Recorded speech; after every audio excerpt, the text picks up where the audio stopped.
Well, hello everyone. I hope that you can hear me. We're going to wait for users to come on over to the Hangout. So it'll be just a second until they click in. So please be patient just for a second.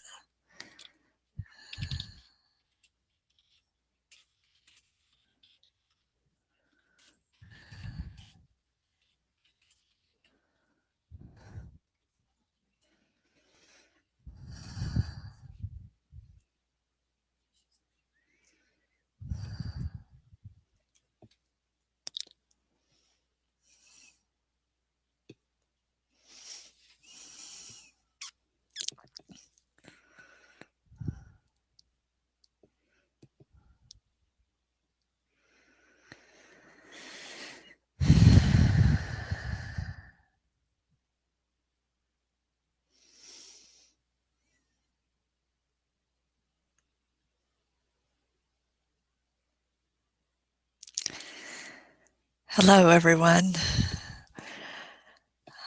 I think we're finally getting the idea of Hangouts, and I hope that you're having as good a time as we are in the MOOC. This is our third Hangout. We're finishing up the third week of our MOOC, and we're finishing up reviewing tools because next week we will start on our final project that you're going to actually implement in your classroom. Tomorrow I'll send an email announcement out, and it'll have lots of information about what we're going to do next week, so stay tuned. I'm not going to talk much about it today, but we will have some open office hours next week, and our MOOC team staff will be able to answer questions that you have about your final project and chat sessions. So we'll announce those a little bit later on, but I know you'll enjoy that. Again, I'm Sarah McNeil. I'm a faculty member here at the University of Houston in the College of Education. I teach learning, design, and technology classes, and this particular topic is a near and dear one to me.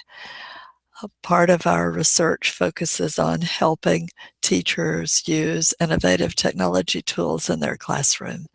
And these Web 2.0 tools that we've selected for the MOOC are particularly good for teachers and easy to use. And of course, they're free, so that's a good deal for teachers.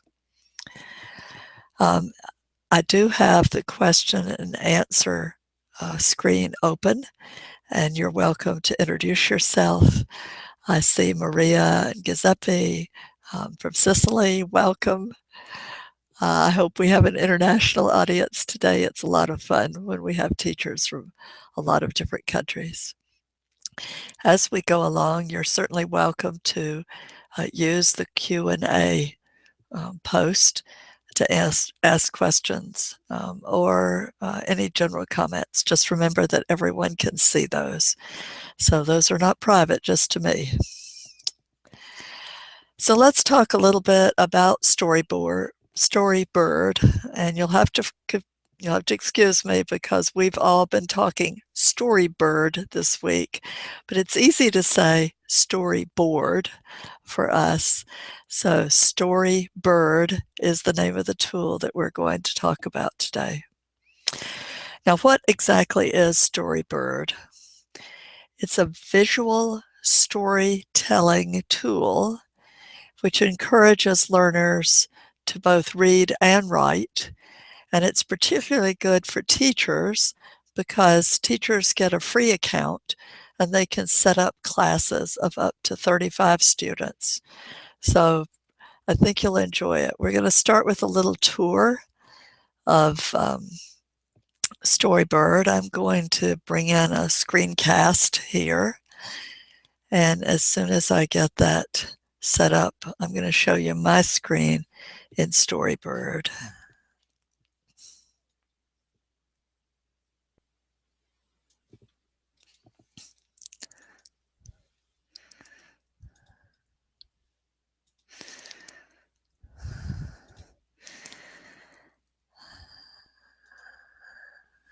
Okay, so let's look at this screen for a second. This is the storybird.com site, and this is what you see after you've created a login. So you do have to set up an account. If you indicate you're a teacher, you get access to class setup materials, and we'll walk through all of that today. Storybird.com. And we'll be putting up these resources as well in our week 3 and in the Hangout discussion. So you'll have access to those too. So the screen that you're currently seeing right now is the screen that you get after you log into Storybird. And you'll notice that there are 4 pieces up here at the top. There is a link in the menu to you, a link to the studio, a link to write, and a link to read.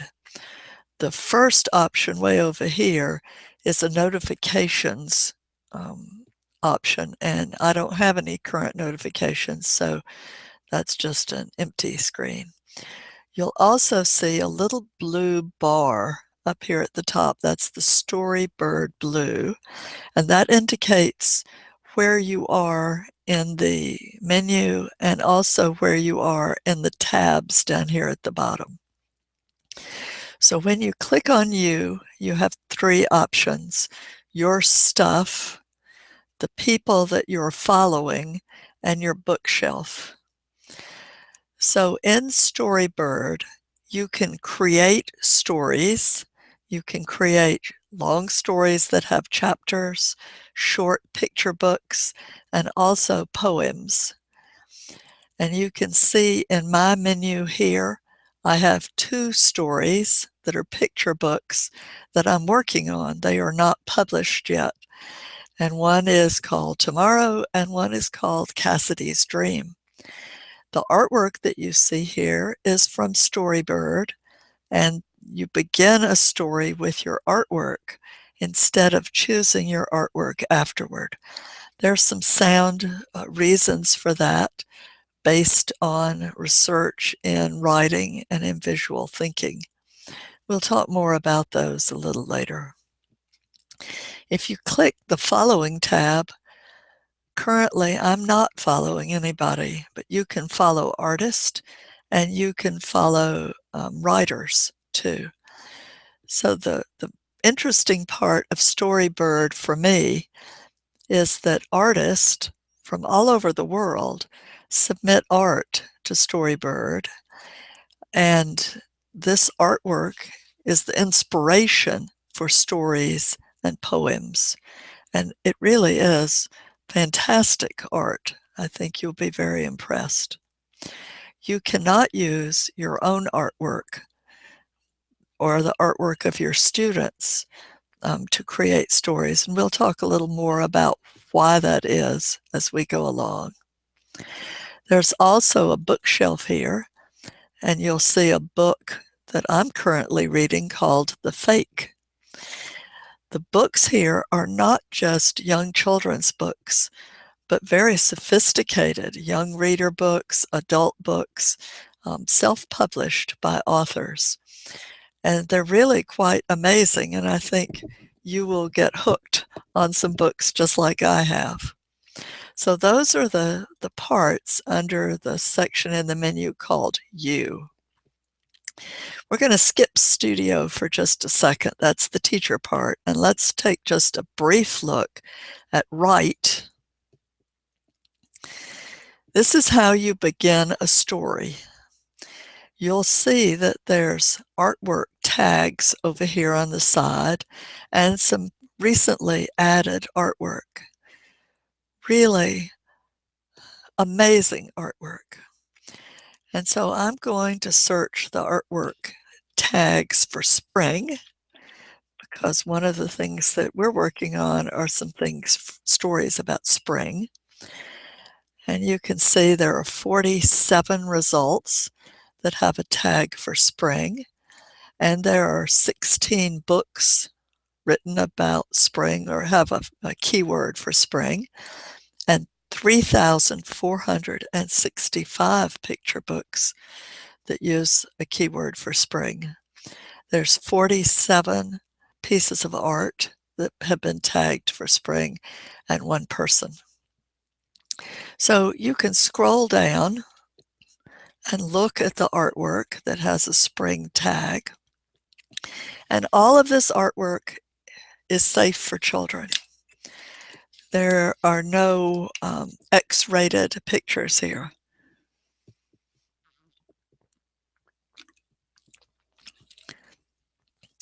So I'm scrolling down and I see a particular picture that I think would suit my story. Here's one with a cat.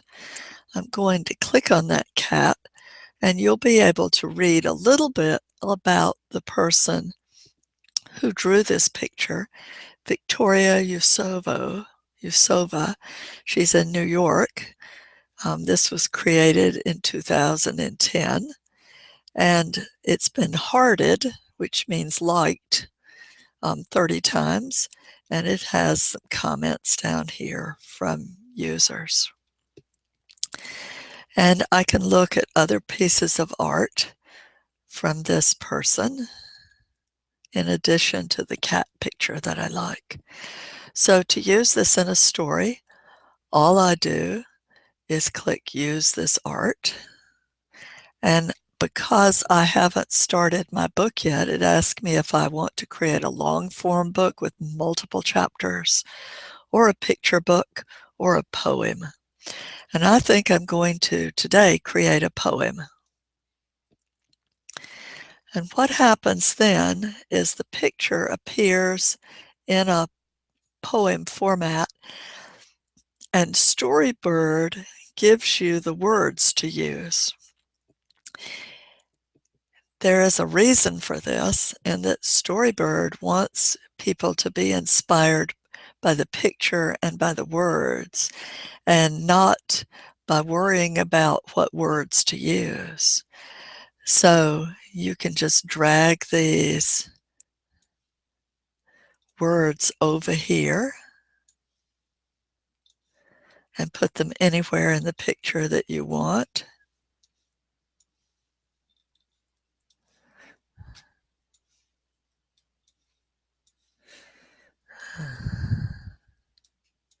And, this is really quite fun. Okay, and I can also change the color here of the words, and I have some creative pieces here. Once I do that, then I can come down to the menu and I can publish that. And when I publish it, I can share the link, I can embed it, I can do certain sizes, and I can make it private. And if it's for school, I can say, yes, it's for school. So I'm going to just continue there. And you can see the author is me, the artist is cited, and my poem is here. So that's the write. You can write books, long chapter, multiple chapter books. You can write short picture books, and you can write poems. You can also read, and you can read stories, you can read poetry, and there is also a Storybird blog. So here's one. Dragons spit adventure, and the mighty flames will not quit.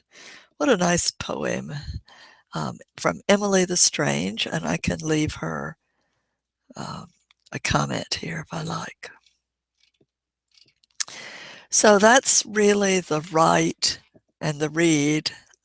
Let me go back and show you a long form book though, because these are really amazing things. And when I was reviewing some of them today, I got hooked on one. Let's look at an adult one. So here's one called The Divide, A Year Before I Can Walk Again, Good Girls and Bad Boys, The Bird and the Snake. Really, really interesting stories. Let's see. Yes, these are the recent ones. So I think you get the idea about Storybird.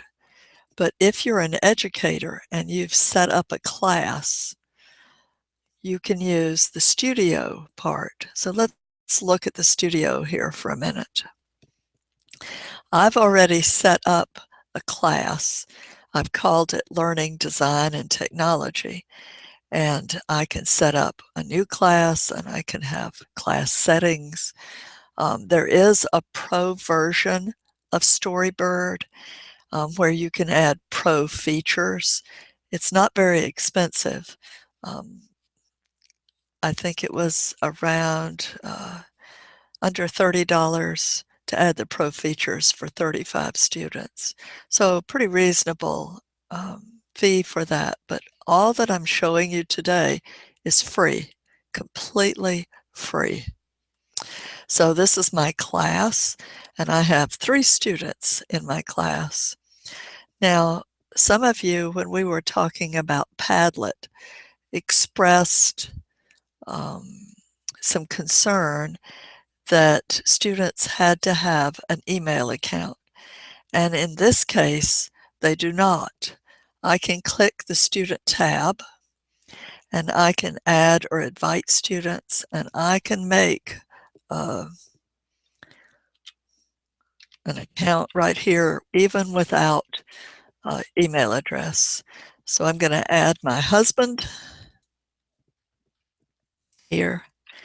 And all I have to do is let him know that the class access code is BKGDD.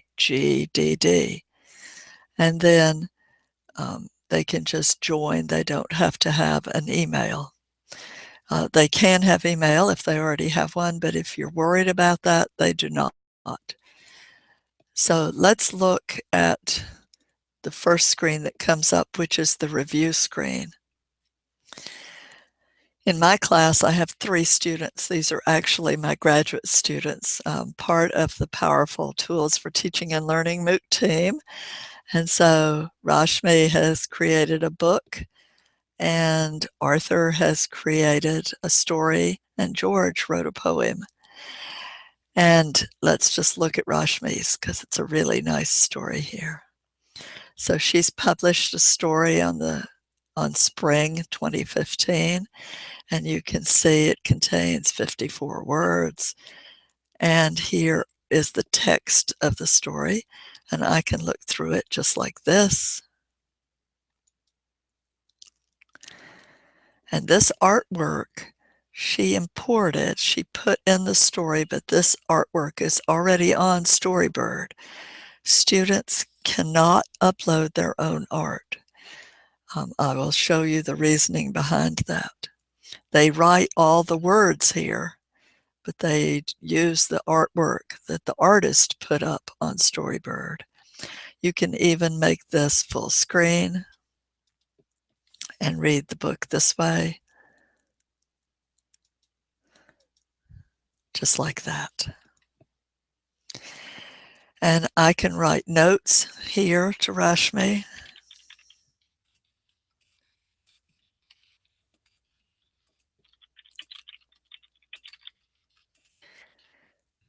And I can make this private comments just to Rashmi by clicking this box. Only the author can see this comment. Or I can leave it open, and then everyone in the class, no one else, only the students who I've selected and are in the class can see this. And now I'll just post that, and you see my comment appears down here. So if one of the other students comes here and reads Rashmi's story, that student will see my comment and they can leave comments. Now the grading part here is not available to free users. You have to have a pro account here. Rashmi created this story in response to an assignment I created. So if I come up here to assignments, I created an assignment here by clicking this button, create an assignment, and I'll let you see it here. I said, choose a picture from the gallery and write a story about it related to a spring theme. It's due in 7 days on February 26th. So a student would come here to Storybird, sign in with their own username, and create a story. And then all of the stories that students in the class create would be here, and all the students can read those. You can also create collaborative stories, and a student can invite a student who is in the class already to collaborate on a book, or other students. So you could have a group book.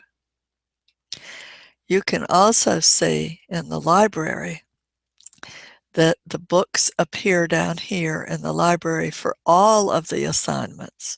So in this particular screen here, when I say create a spring story, only the books that are created in response to this assignment show. When I go to the library, all of the work that the students have done appears here. And you can click on them and read them. This is George's poem, and you can see the feedback that I gave him. This is what looks like private feedback. The public feedback would appear down here. And then you see Rashmi and Arthur also gave George comments down here. So remember, I'm in the studio. This is a class. And then you can see the individual students here. And let's go ahead quickly and just create an assignment, show you what that looks like. So what I need before I start is a URL from any story, poem, or artwork page. So let's go back and get George's poem from the library. And we will use this. Great. And we can even follow George here. Okay. And if another student sees this artwork, they can use this artwork too. So now let's create an assignment. Whoops, sorry. Needed to do this one, create an assignment. And let's call this a poem about an animal.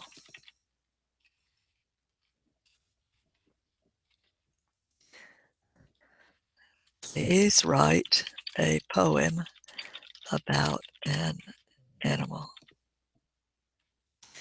And then you can say,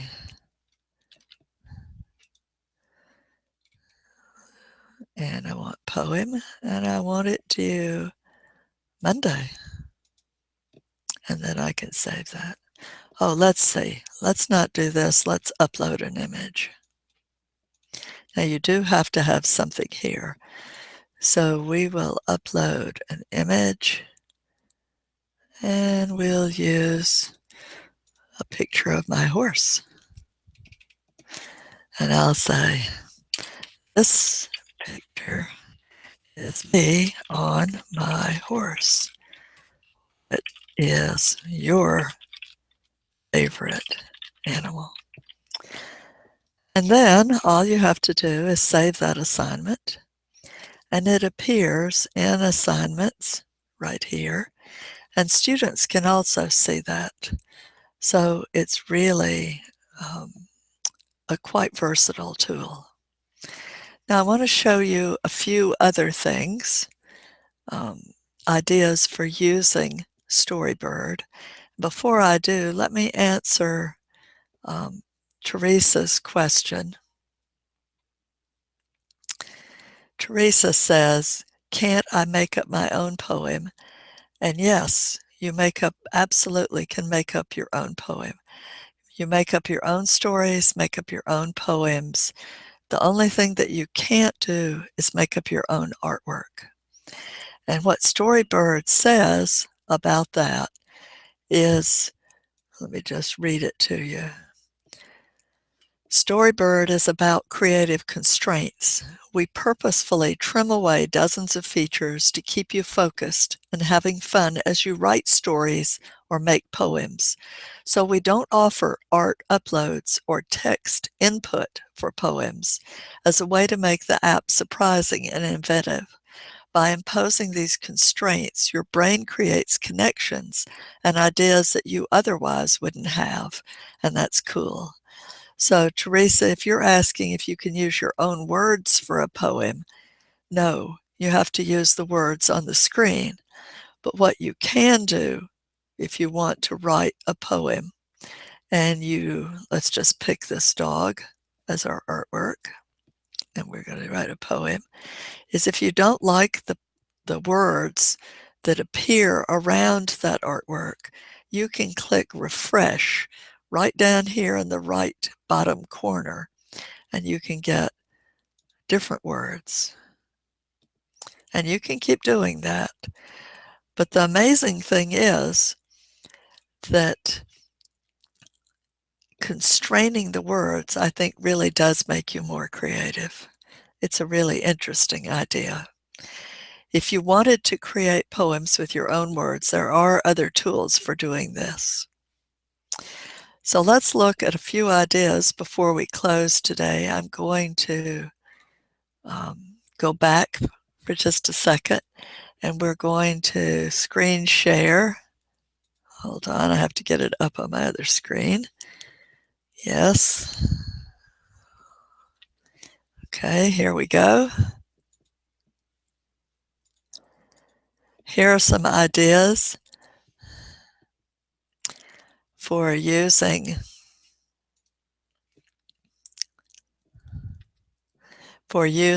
Storybird. So these are nonfiction ideas. You can use Storybird for writing prompts for elementary students by using the I Spy game. Here's another one. They explain the rules of a sport or for a favorite activity. They write why they have the best mom in the world. And then, of course, you can take these stories and you can print out the PDFs of the stories and create DIY books, even giving them for Mother's Day. And you know that's coming up, so this might be a good idea for some of you. Then some teachers use writing prompts for middle school students to explain or diagram the parts that make up a machine. This might be great for those students who, like this one, like to explain things that are very technical. Here's one about states of matter. For high school, they might write about science vocabulary or lab reports. This one, the prompt is to describe the process of photosynthesis. Here's one about economics and using the writing prompt to talk about a demand in your community and then invent a business to address that need. Here's one for history. So students are writing about life in the past, and there are some good sources for that in the art. So let's stop and let me focus a little bit on the questions that people have. Linda says, I've used Storybird before and created books. That's great. Sometimes students struggle to find an appropriate picture and lose interest. Well, that's true. And sometimes I have had students who just kept looking for the perfect picture. And you know how hard that is to find. Sometimes it's not even there. So, does anyone have a recommendation for Linda about finding the right picture? we'll see if somebody can post that in the questions. There are a lot of pictures up, and if they find an artist that they particularly like, they can follow them. And sometimes that helps to create that connection with an artist. Demetra, you ask which section are those in? I'm not sure what your question is about. Can you expand on that a little bit?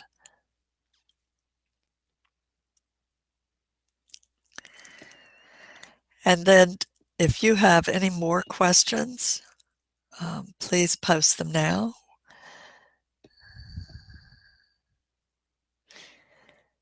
Also, give me an idea about whether you would really use Storybird in your classes. Do you think it's a good tool for older learners or just elementary, middle school? Let me know what you think. Also, remember that we'll have a Hangout discussion forum. We've had one for week 1 and one for week 2.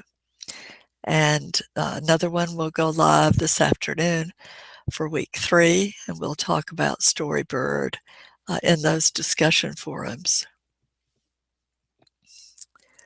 So I don't see any new questions.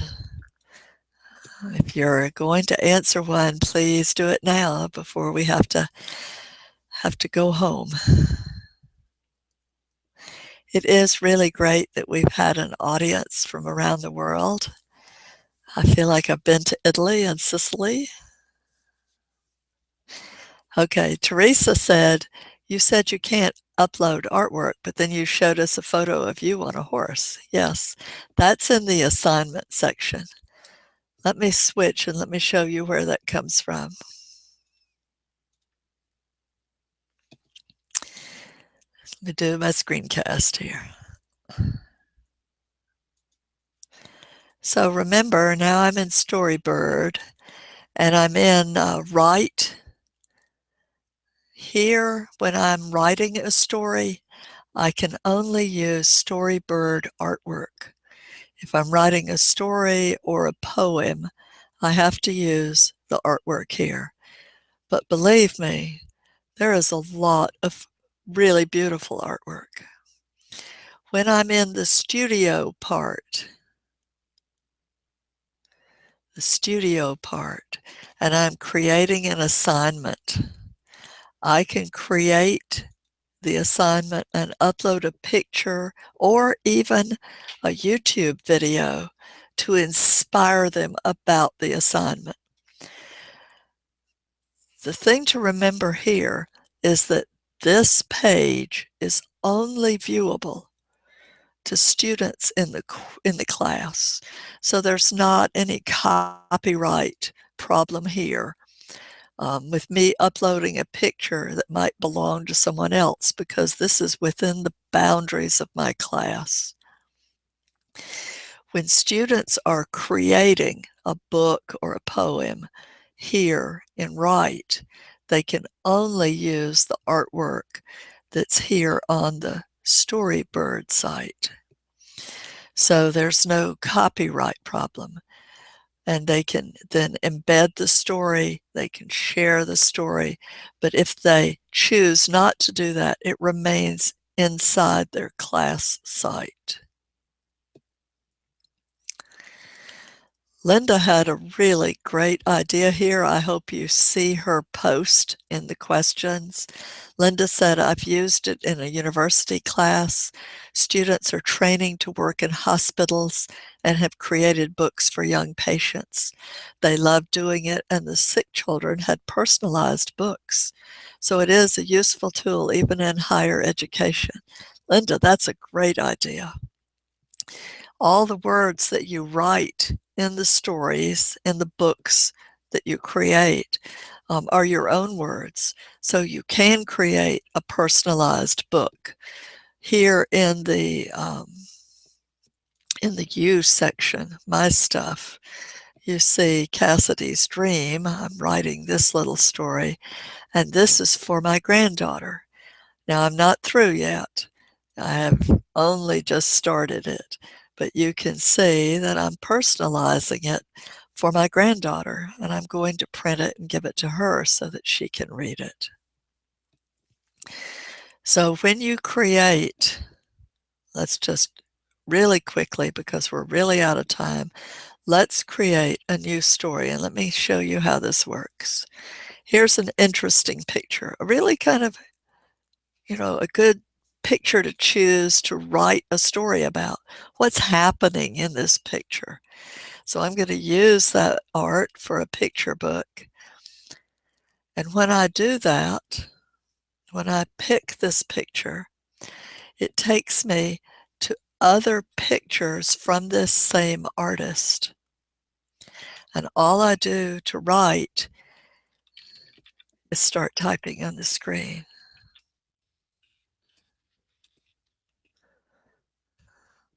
So you see how easy that is. And to add a new page, you just click over here on the right, and voila, a new picture. And then I can look through the images here until I find one that I like, and I can drag it over here to full screen or half screen or a smaller screen. So then I just, I want it on the right side now, so then I can start typing over here. So really, really easy to use, and a wonderful tool, I think, for teachers and learners. So there is a search engine. It's up here at the top, Demetra. If you go up here, let's just put horse in, and you see 70 long-form books, 4,520 picture books, 60 pictures of horses, and you can read all of these. And also, if you read a story like this, let's just read it, you can see that the artist is Blue Dog Rose. I can follow that artist. And when I come up here to you and your stuff, you can see when I click following that I'm following two people,